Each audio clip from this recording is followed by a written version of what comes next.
days later. I'm both going to share some anecdotes and stories, a little history of the department.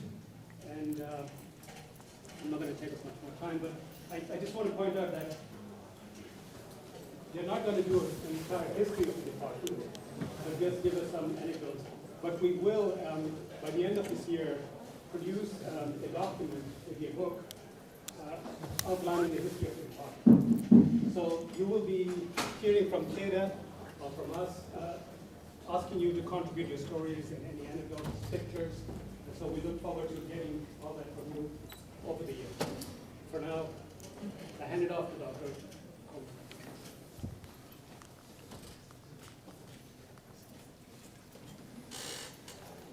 Okay, so I'm going to move through this pretty fast, and everything I say is just in fun. So remember all that.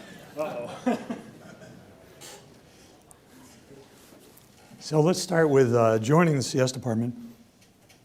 The good news was there was hardly any administrative overhead in joining the department. You get a little letter saying, we're offering you a job, you show up, and everybody's happy. But the bad news, salaries were low, even compared to other science departments. And for the new professors, there was no startup stuff in those days. You didn't get TAs and RAs and all that stuff. However, you did have to sign one document. On the first day of work, I went home. I got here on August 23rd. I know that because I have this piece of paper, and the piece of paper says, 7 years from the day you get here, you had to sign this thing saying, you can no longer work at Purdue University. You will never work here again unless you get tenure. So this magic date was burned in my head, August 23rd, 1983. Now, the good news for me is that by that time, the dean told me I was going to be promoted to full professor. But, you know, that was a big jump. So the size of the department, there were about 10 regular full-time people. Purdue had a lot of people walk through it, spend a couple of years and walk on. The department was ranked number 7. And after I got here, Paul Young took me in his office and he said, Doug, we've hired you in particular because we want to move into the top 3. MIT, Carnegie Mellon, and Stanford are in the top 3. We want to move into that top 3. And we're going to depend on you to help us. So don't think about just doing the minimum. Now, I know it doesn't sound like, he probably said this to everybody, but he said it so sincerely that I thought, wow, I've got a big responsibility here. We got to get a lot better. Teaching. Well, bad news. You had to teach 2 courses a semester. If you were an assistant professor, you taught undergrad courses only. You didn't get the privilege of teaching of teaching grad courses. Real shock for me. A real shock. Which one is it? Oh, it's this big one here. That's still on. It's still on. Yeah. Magically, it's back on. So I'm allergic to smoke, and I got to my first class, the very first time I was teaching, and a guy sat right in the front row chain smoking. By the end of the class, my eyes were watering. I was in terrible shape. I asked him, could you please sit in the back next time? No, I have the right to smoke. After a couple of classes, it worked out. I got there, he's in the back. I thanked him. He says, don't thank me, thank the other guys. All the students that come and fill up the front rows, they got there.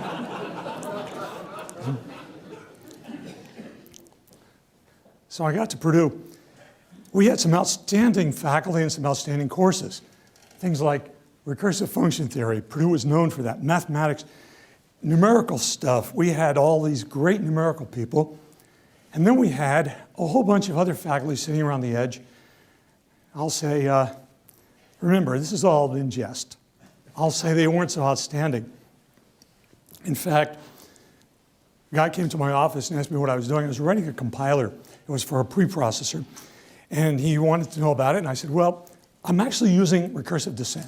I know everybody else likes LALR and LR1, but I wanted to do this top-down because I think I could do better error messages. And I wanted to do it for students. It was for RAP4, for my students to use. And he said, I don't know what you're talking about. What's LALR? What's LR1? He was the guy that taught the compilers course.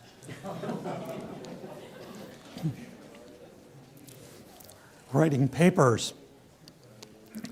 I know this is really hard to understand, but papers were written by longhand. People actually wrote them down. All the typesetting was done by publishers, not by individuals. We did have a secretary who could type things up for you, and you were told, as an assistant professor, if you have a manuscript, you give it to the secretary, and it'll get typed. But you have low priority. And by the way, we only have one typewriter that's Selectric with the ball to do, alternative character sets. So everybody else just types along, and when they get to an alpha or a beta or any Greek character, they just write them in. So that was the situation. I said to myself, my handwriting is so bad, I've got to do something. Now, we arrived here right out of grad school with an 11-month-old baby. My wife and I were not rich. We didn't have any money in the bank. And so I decided it was going to be a big investment. I was going to buy equipment for my job. I bought a typewriter, and the typewriter had an exchangeable key. And I bought all these extra characters because I was doing theory at the time.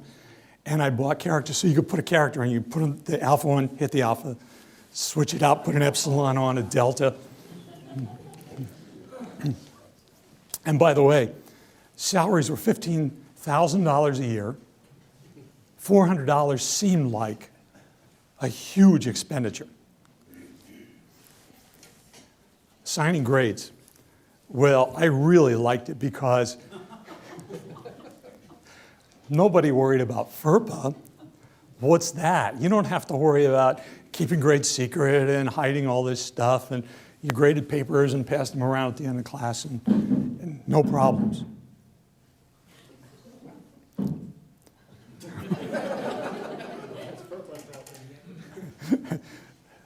Yeah, whoever it is, I didn't say anything bad about FERPA.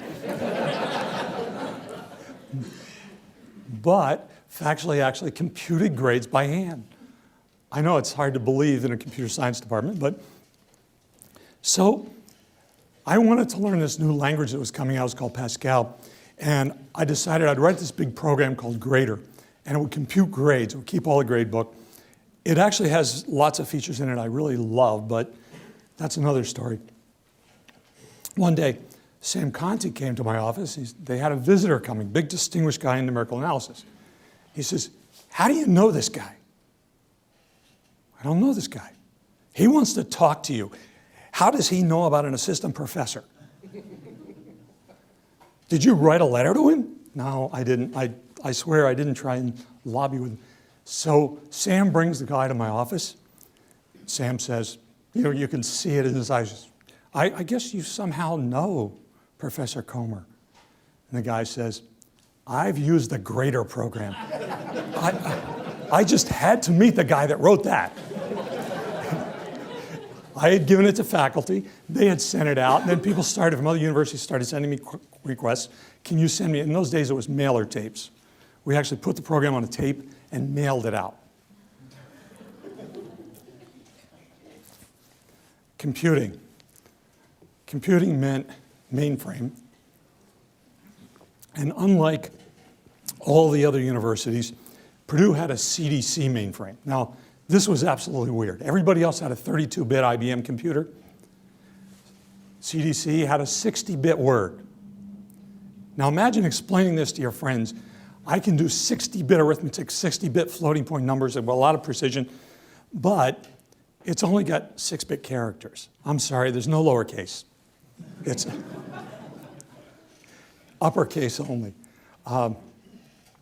And by the way, we had a non-standard operating system, so if I sent a program that had any kind of operating system calls in it, nobody could use it anywhere. What about dealing with Purdue University Computing Center? So you had to submit your jobs on punch cards. You go down, punch the cards, send them in, and an operator, very nice days of operators, The operator would take your cards. They would run the program through the computer. They would get the output out. They would burst the output, and then they would give it back to you. All very, very nice, except one day I was, well, let's say I shall say I was impatient. I was trying to do a research program. I was rushing, and we were on the 4th floor in the math building. I'd run all the way downstairs to get the output, see what it was, come back up, think about it a while, go back and submit another job. And so I was doing this. And in the middle of this, I went down one day, and there was the operator, and they hired students as operators. And there was this guy standing there, and he was chatting with a lovely young co-ed. And I said, can I please have my output? I could see it. It was in bin 610. I still remember this crazy stuff. My user ID was IBY, and it was in 610. I could see it. Could I please have it? Just hang on. Continues talking to this. I realized that I was getting terrible treatment.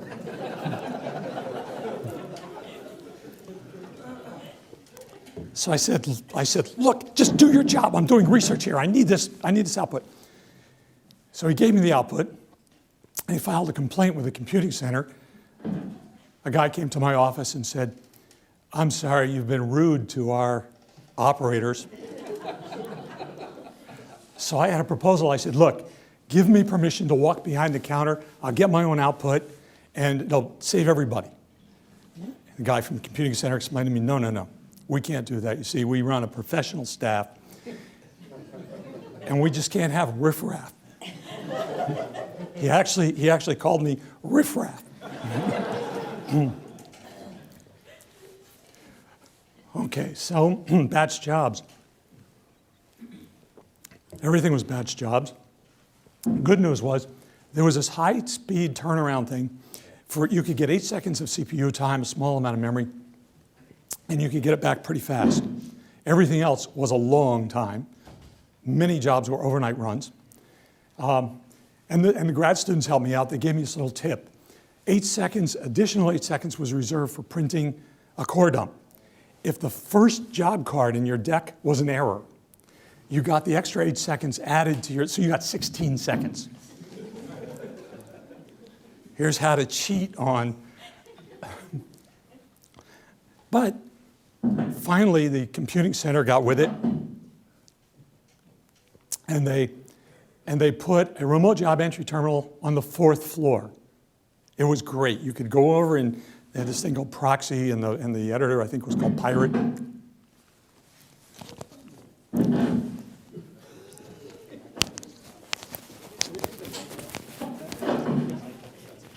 I don't know. Is one of the mics?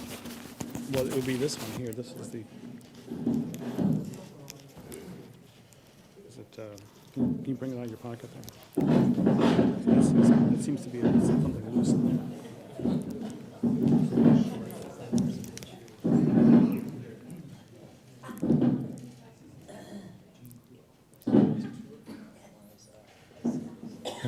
Tell you what. Connector there. You want to just turn it off? No. Just.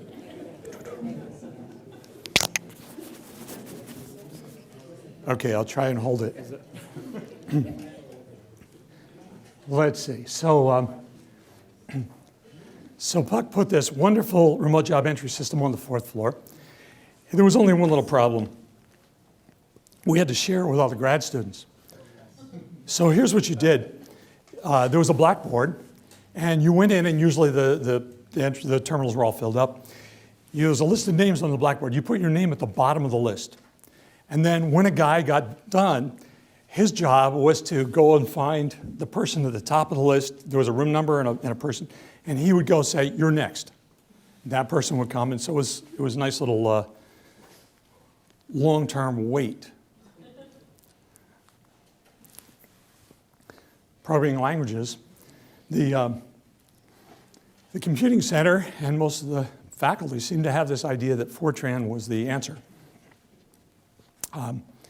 We had an optimizing Fortran compiler, and one time I complained, and somebody said, "But we have the optimizing compiler," as if, that made it okay. Everything else was really discouraged. In fact, I was doing this wrap for preprocessor for my students so they wouldn't have to deal with raw Fortran. And Computing Center came to me and said, are you using a preprocessor? Yes.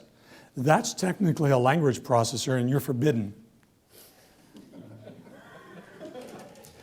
I had to get permission to do that. Here's the really shocking thing. I was teaching a programming languages course.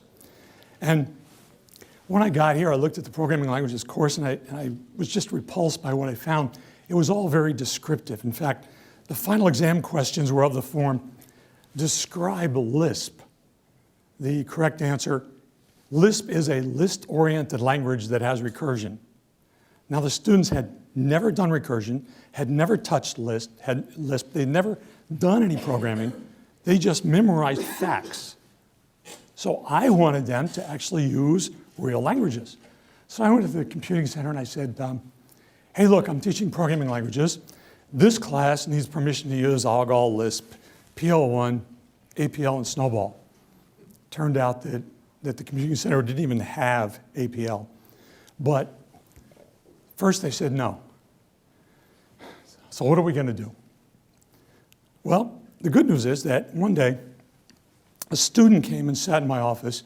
Her name was Frances, and she said she wanted to take programming languages. Could I tell her about it? So I told her what I would teach, if I had facilities. And we're going to have to improvise, and I'm going to have to show you things on the blackboard. She came back the next day, and this went on for a few weeks with her sitting in my office asking me questions. Why doesn't the Computing Center offer this? And people were asking me, why are you spending so much time with this student? And I was just about ready to kick her out. And she said to me, oh, guess what? My dad wants to see you. So, is he visiting? No, my dad works here. He happens to be the director of the Computing Center. And so I went down to see Saul Rosen, and he said, I understand from Frances that you could do great things if I gave your class permission to use all these languages. So we got permission.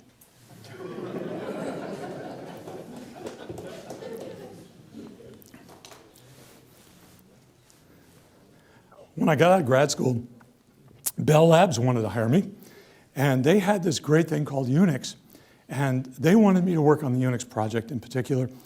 They had gotten a VAX. It was a very early version of the computer that Digital Equipment Corporation was building. And this small group at Bell Labs was building VAX Unix. And they recruited me. I decided to come to Purdue, and they said, look, here's what we'll do. We'll give you a copy of VAX Unix. All you need to do is get yourself a VAX. Now, this was great except for two things. One, most CS faculty were left over from the old days. That's before Comer.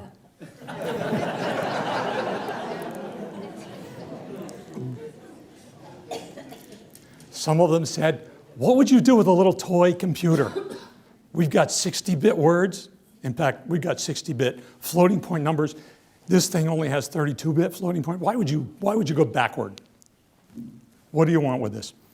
I went to the department head, Sam Conti, and he did the little runaround. And finally he said, Doug, our facilities budget is for typewriters. And we can only afford to get one typewriter every 2 years. And if we want to get a Selectric, that's every 4 years. And 1976. And then he finally said, look, I might go along with this, but the dean will never approve.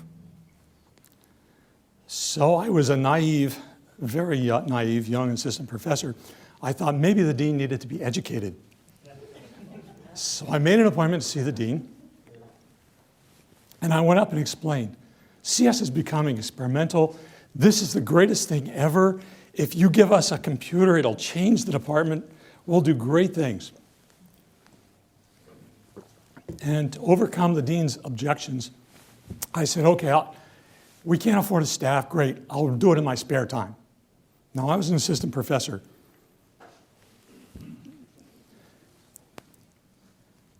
I was very naive because at Berkeley, Bob Fabry did the same thing, except he didn't go to his dean. He went to DARPA. And he said, you know, I could put a VAX in the CS department at Berkeley, and we could run Unix, and it'll only cost you $2 million.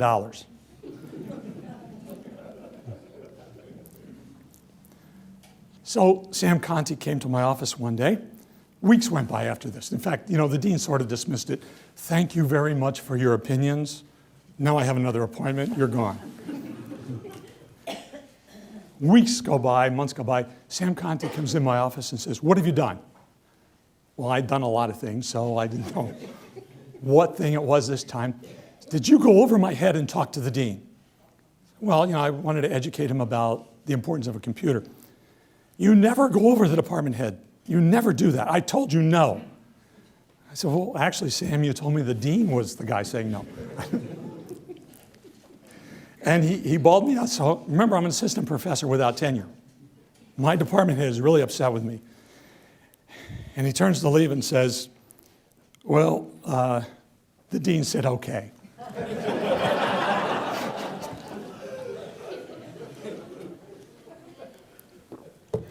So we were the first department in any university to get a VAX. I know this, and by the 1980s, everybody had a VAX, but we were the first one because when we went to digital, we asked, what's the educational discount on a VAX? And they said, oh, a university wants one? We thought it were only for businesses. They didn't have a university discount program, so it took them months to figure out how much discount. And the good news was, I had given the dean sort of an objective number.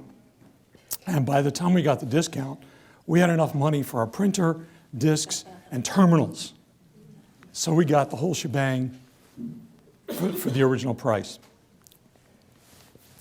But once we got the computer, we needed some other stuff. So I brought my props with me here. Faculty were still really new at computing, and what would happen is they would screw up their terminal somehow. They would press Control-S, and then they'd come running in my office. Is the computer down, or did I just screw up again? Remember, these guys had never touched a computer. This was in the days of batch computing with cards, so putting a terminal in front of people was really unusual. They would accidentally press Control-C or whatever it was to delete something and not know what had happened. And so they needed to know whether the computer was up or down. So a student, Bob Brown, and I rated our spare parts. We had to buy a few things at Radio Shack. In those days, you could actually buy real electronics at Radio Shack. And we built this. Now, this thing sat in the basement, connected to a computer, connected to the VAX. This thing sat on the 4th floor. John Steele told us, you can't send enough current up the wiring in the building. It's only for terminals. You can't send enough current to light bulbs. So all this thing does is it lights the light bulbs with very little current. This thing, and then monitor the computer. You turn it on and get it all set up. It's all set, and if you don't get a signal within 8 seconds, which we don't have a computer connected, so it won't, it starts indicating it's going down. And if you, I don't know if you can see this, and if you wait another 8 seconds, it'll just light up solid red, indicating it for 16 seconds. The computer is down. I had these little bezels left over from junk stuff when I was a kid. We mounted these in the hallway in the 4th floor of the Math Science building. There were 2 long halls. Faculty could stick their head out the door and see whether the computer was up or down. And it saved me from having them stream in my office. Actually, the first of every month we did backups. This was a lifesaver because they would come in, they would always forget. It's always down on the Monday morning, first morning of the first month. Okay. So that was our signal lights. We also had, oh, I guess I must have,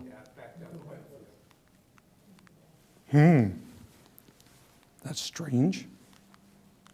Oh, there it goes.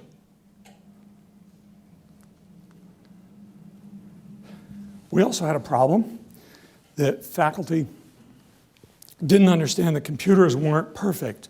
In fact, in those days, when you brought up a computer, the operator sat there and typed in the date and time. We had an operator who was not especially reliable, student operator, especially on Monday mornings. You look at his watch, type in the time. Department head came to my office and said, I'm really upset. The clocks in this building are 5 minutes off. Off from what? Well, we have a computer now and we know the exact time.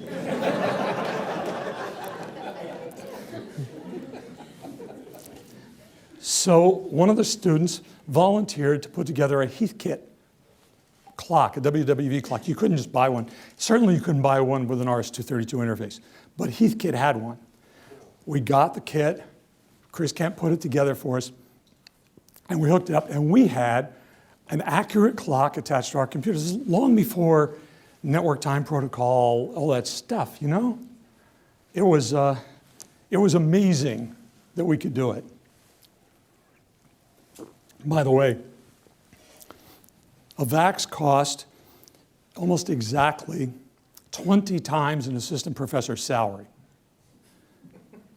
Imagine if you're a hobbyist who's never had an EE course and you wire up one of these boxes and you're going to connect it to this computer that costs 20 times your annual salary.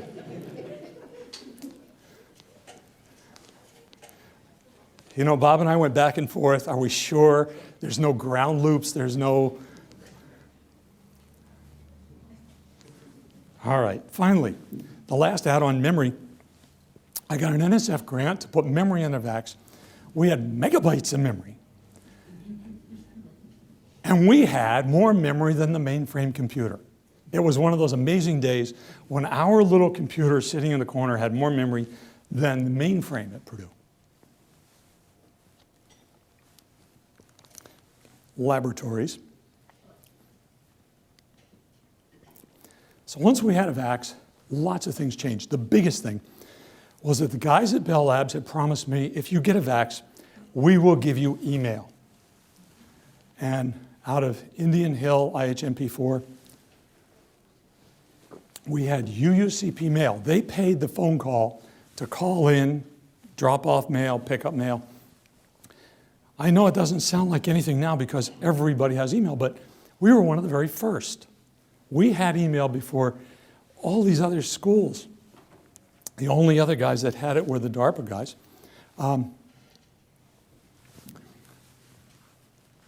Let's see, what did we do? Well, the next thing we had was the department was classified as a mathematical department, mathematical sciences department. And in those days, that meant something for funding. It meant something about how many TAs you got, and we wanted to convince the dean that we were a laboratory science. How do you become a lab science? Well, you just need to have labs. So I volunteered to do labs for the operating system course, and my wife was an instructor teaching the introductory course, and she took on the job of putting labs in the introductory course. We still had to convince the dean we were really laboratory science. So we went out and got lab coats for our projects. And we invited the dean to come see us wear these lab coats and give a demo. This one was the only one I could find left over from the Cypress project. And for whatever reason, the dean bought it. We were classified as a laboratory science, and then we could use that to argue, well, we need space for labs. The fourth floor is too small, we have to move. So when we moved to the Haas building, one of the motivations was we were going to have labs, we needed more space, we needed a new building. It all worked out very well.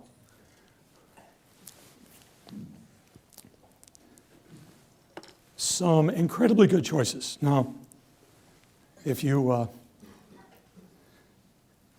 know what they say that behind every successful man is a woman who will tell you it was just dumb luck. So maybe this was just luck. Pascal. By the mid-1980s, everybody was using Pascal. Purdue was one of the first places. We actually started using Pascal before the old Pascal book came out of Berkeley. And I was really proud of this because it was my decision to go with Pascal. And it was just one of those things where I looked at the language, I said, it's so much better than Fortran. Even if it's not the most popular in the world, we're going to move to it. And so the books were coming out in the early 80s, and publishers were giving away t-shirts. Publishers came by one day and gave every faculty member a t-shirt. T-shirt had some book on it, and it said, Pascal spoken here. So I got my t-shirt. I usually took those t-shirts and wore them to, mow the grass kind of thing. I took my t-shirt home. One morning, I just happened to open my drawer, and that was the last t-shirt. So I put that on, put on my shirt, and got dressed. That day, we had a faculty meeting. We're at the faculty meeting. Peter Denning says, well, someone asked me about using Pascal. And Peter liked to make puns, and I told him that he doesn't have to worry, we're ahead of his university. We already teach the dead mathematician. And a few people chuckled, and I couldn't resist. I said, Peter, you're right. I unbuttoned my shirt. Pascal has spoken here. And the faculty all laughed, but Peter was not a guy who would ever let you have the last word. So Peter says, all right, folks, calm down. Got very serious. He turns to the person taking minutes of the meeting. He says, let the minutes reflect that at this point in the meeting, Professor Comer started to disrobe.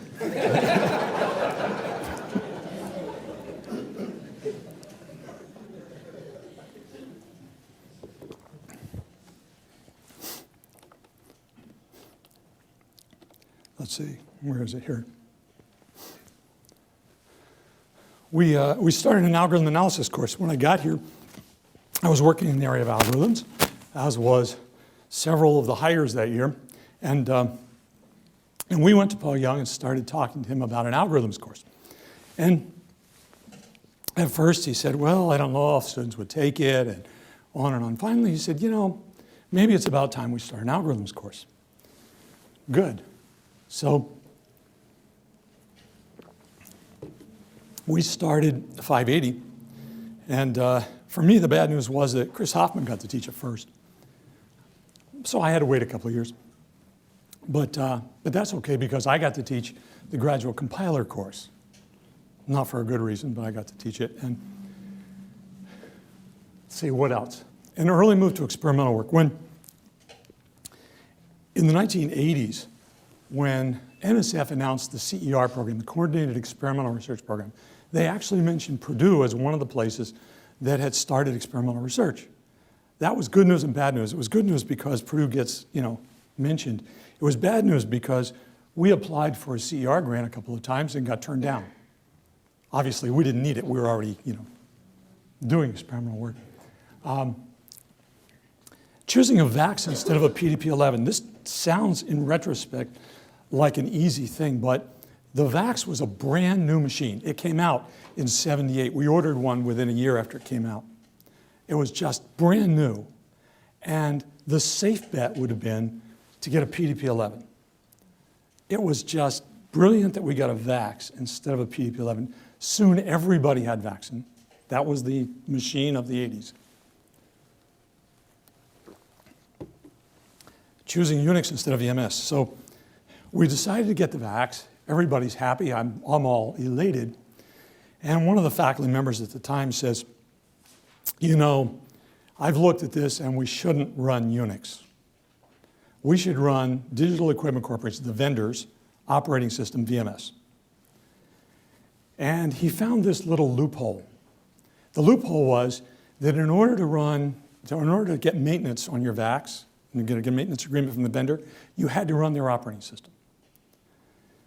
So we finally cut a deal. The deal was we would always have a VMS pack, disk pack, ready to run in case we needed to do maintenance. That meant it was such a headache. I had to get the updates from the vendor, came on tape in the mail, load on VMS, load these updates. I could barely remember how to type all the administrative commands in VMS. It was just a real pain. Get it all on, make sure that it worked enough so that the vendor could do maintenance, take that pack off and put on Unix to really use it. It was just incredibly hard, but using Unix, adopting Unix was absolutely the right way to go. In fact, at one point in time, there were only 3 sites in the world that had VAX Unix. There were the guys at Bell Labs that built it. There was Purdue, and with Berkeley. And then, within 5 years, everywhere I went, people would say, oh, we're getting this new thing, this BSD Unix thing. I'd say, well, yeah, VAX Unix, we've been running it for 5 years. So, wait, you can't have, it just came out. No, we were there.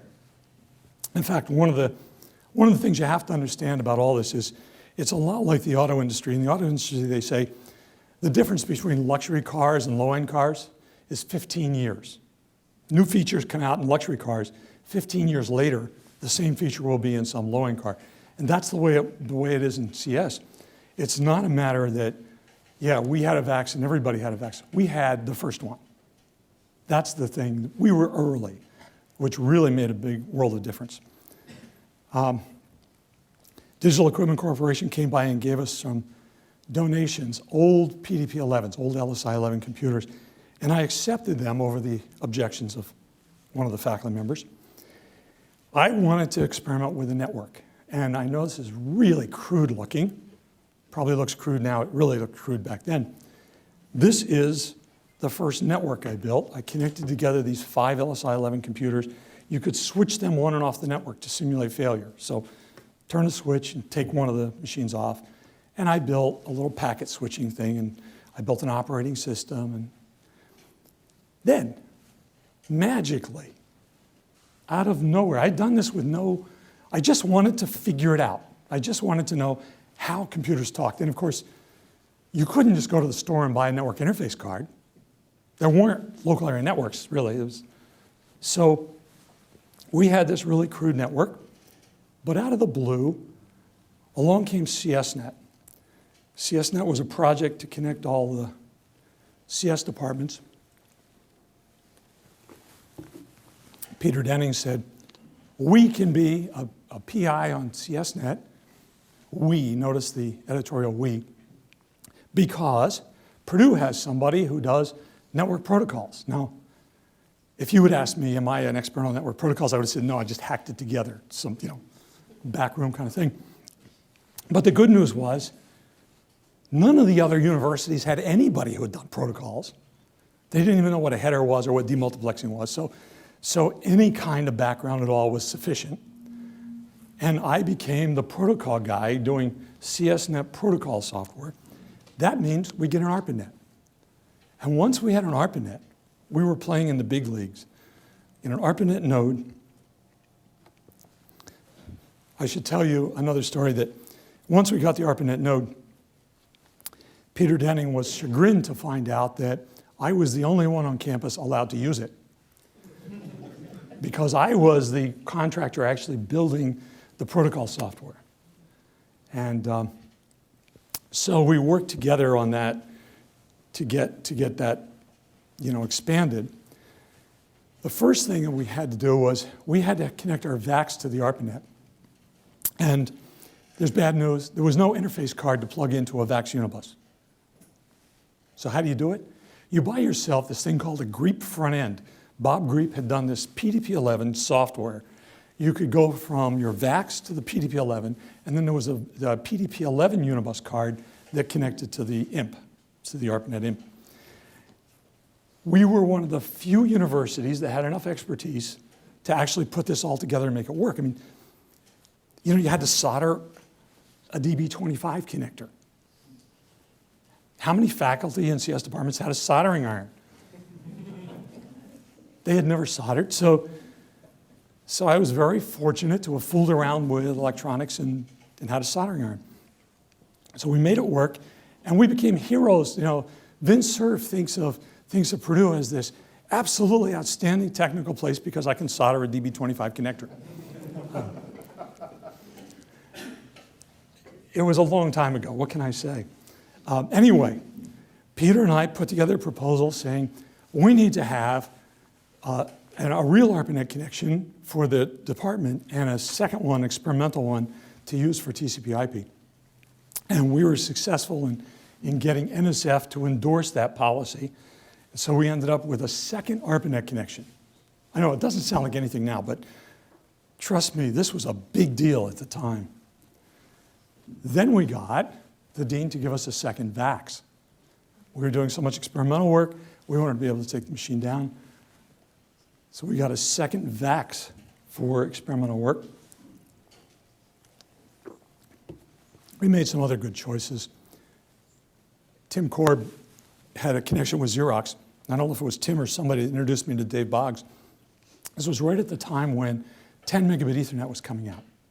And the question was, are you going to invest in 3 megabit or 10 megabit? We went with 10, it was beautiful. Everybody went with 10, it was just wonderful. Choosing TCP/IP instead of DECnet, one of the faculty members wanted DECnet. Sun workstations, early laser printers. There is one little thing though. Dan Trinkle reminded me that one of our early laser printers, you know, they have these very, very high temperature fusion mechanisms in them if the paper doesn't get through in time. We had a nasty little printer that would catch on fire.